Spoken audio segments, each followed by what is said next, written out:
So before you had knowledge of self as it relates to, 5%, I know you said you grew up in a household that was, Nation of Islam. Mhm. What would you say? So how would you say the difference of growing up in that household, which is still considered knowledge of self, right? Well, that's what we consider. Right. Right.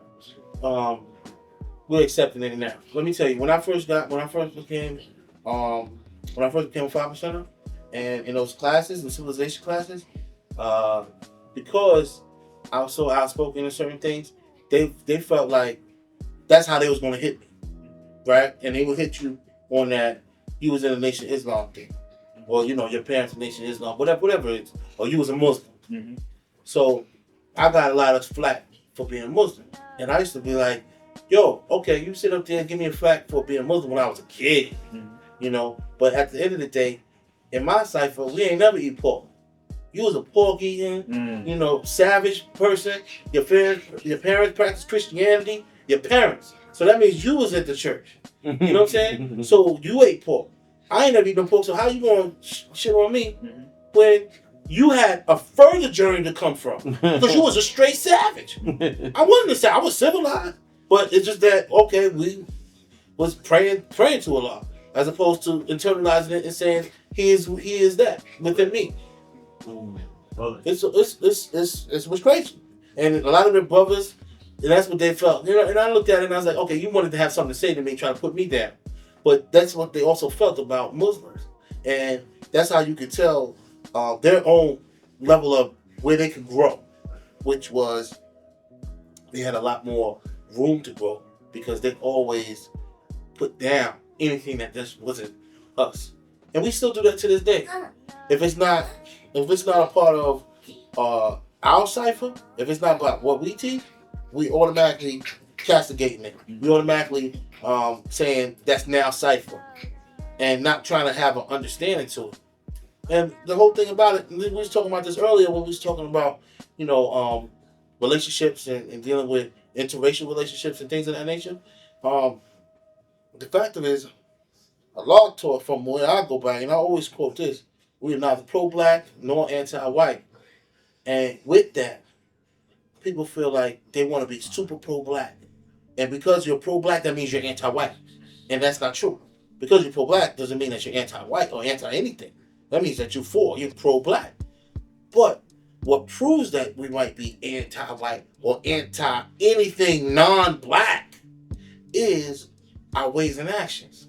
And if our ways and actions don't welcome people for the quality of their life or who they are as individuals, then that means we're anti. You know what I'm saying? We're not just pro-black. That means that we're also we're prejudiced in our own right. And that's a sad thing, because if anything, we're supposed to have the knowledge of everything in life. We're supposed to be able to walk in any world. We're supposed to be able to accept people for how they treat us, and how we deal with them. But also have the knowledge of them and know their history. Right. Right. So that we won't fall victim to none of the stuff that they say. Or what they do to us. Exactly. A lot. Or what they do. Now, at the end of the day, one of the best things that I could say that came from a lot of what Nation Islam, anything like that, because at the end of the day, before I became 5%, I was going to go to Nation Islam, like I said, because that's the only thing that I knew existed that was closest to the thing of being God, right? The best thing, when I was young, all my uncles had, they all came together. We had a store on 160th Street. It was called the Neighborhood Grocery. It was 160th Street, right across from 40 Projects, right across the street. We had a store, right in the corner store. Now it's a corner store. It was the liquor store at one point, and then it went to something else. But they had the store when I was growing up. It was all my uncles. It was 5 of my uncles had the store. 4 of them were Nation Islam. One wasn't, but it was years apart.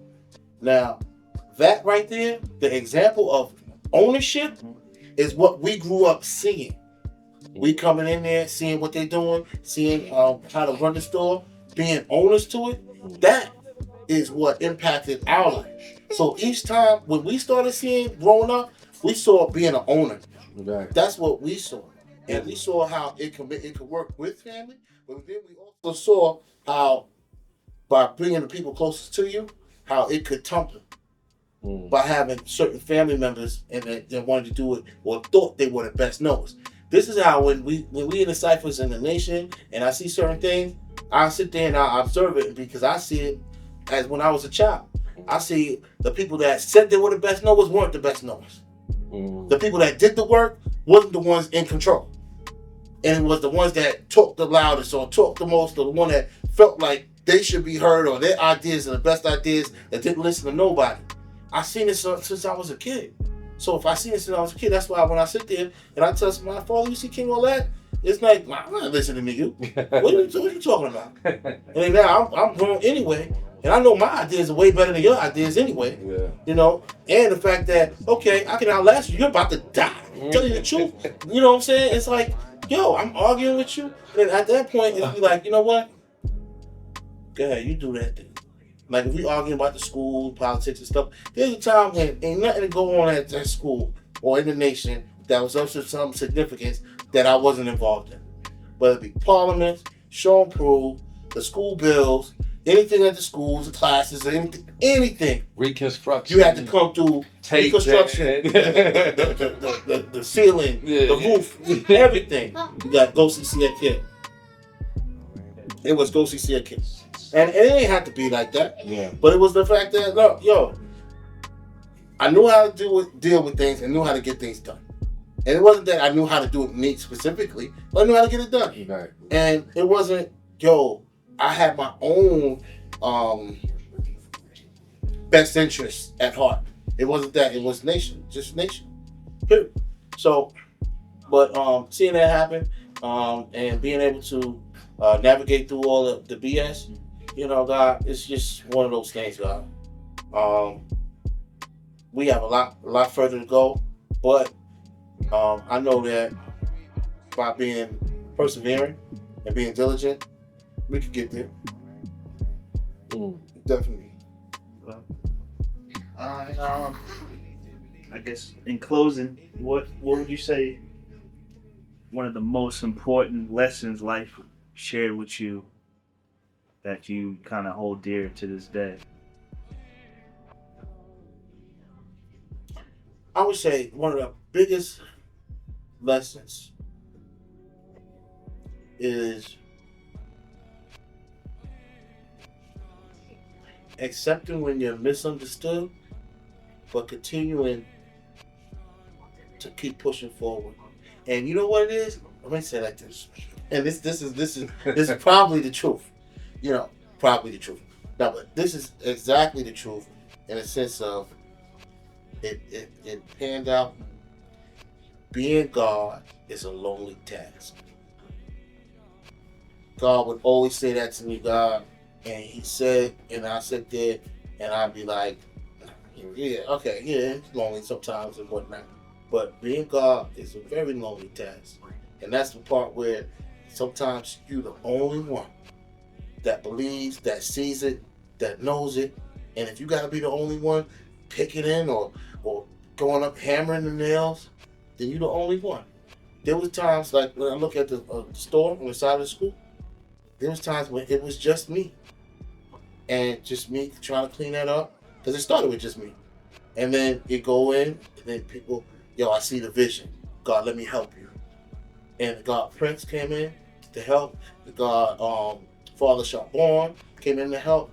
And then it's like, yo, now we at a point to where on August 1st, we're going to open it up. And it's going to be like, yo, we're going to realize that goal. And it came from here. But the one thing about it is that if you don't be diligent, don't be persevere through the storm, and be willing to sacrifice a lot, and be the only one that believes in the vision, then you're never going to realize that task, especially with the 5%ers that we have. So, being God is a lonely task, and